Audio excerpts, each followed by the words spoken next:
A lot of times with individuals that have an intellectual or developmental disability is we continue to create these paths of their life that are segregating and isolating.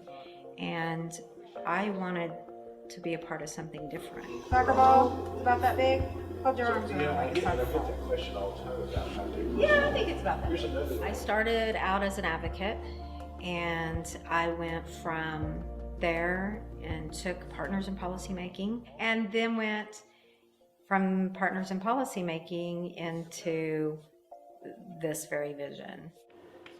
We volunteer at pretty much anywhere that I feel like we can interact with and engage with the public that might give them some kind of new training or new skill that we can build into their lives, but more importantly, so that they get to share their gifts and their talents to help other people, and to know that they're capable of helping other people, because most of what their lives have always looked like is somebody helping them.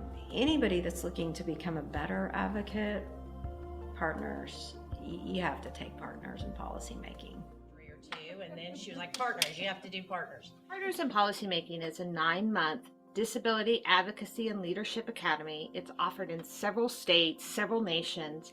It really creates an intentional learning space for parents, self-advocates, and allied professionals to consider how we think about disability, what are our policies, our practices, our mindsets that we have about this. It's not so much about improving or changing a person with a developmental disability, but considering whether our supports really respect the independence and dignity of those individuals. So I came to Partners with the perspective of, what can I soak up that is going to make the world a better place for my kid? And I left very different. I left with the idea that it is not about my kid. She's got to have her challenges, but this is not about my kid. This is about a group of people who are forgotten. If you give people self-worth, then, look what can happen. Don't judge us by the cover of the book. That's right. Don't put us in a box. Story.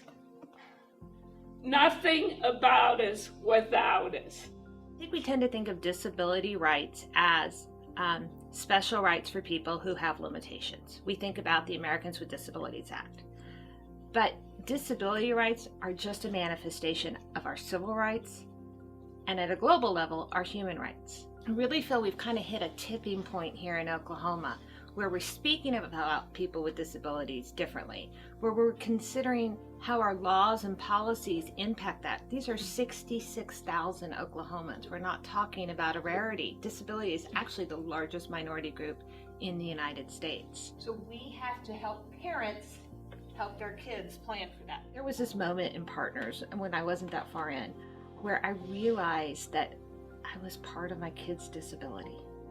I was the one introducing him to the world by his limitations. He can't do that because he has a brain injury. Sorry, he skips a lot. He has a brain injury. I was really diagnosing my child with a bad reputation. And if I want him to be a valued, included adult in community, then I can't go around labeling him like that all the time. I can't keep pointing out how he's special and different, because then people will eventually believe me. You begin fixing your lunch and you finish fixing it, okay? My son, Jeremy, who is now 15, was diagnosed at the age of 3 with autism. We didn't know what autism was, I and my husband, and he also has a big sister. And so we had to do a lot of research. Getting that diagnosis is kind of feeling in a despair. Our family began to kind of live a lonely journey. Are you getting some strawberries? Strawberries. Get some strawberries out. When I filled out my application for Partners and they accepted me, I didn't know what to expect. But I quickly, on the first month, I quickly started to realize this was more. I was gathering all this information in 1 month, one weekend, it was turning into information, went to inspiration. Every month I remember coming home and telling my husband and telling my friends and telling my colleagues that every month I feel butterflies and anticipation and hope in my heart every month of what to expect and what to learn, and realizing that every month it was changing my life. When I went to Partners, I think my son was maybe 6 and now he's getting ready to be 16. So, I mean, wow, they've been a big part of his journey, whether they know it or not.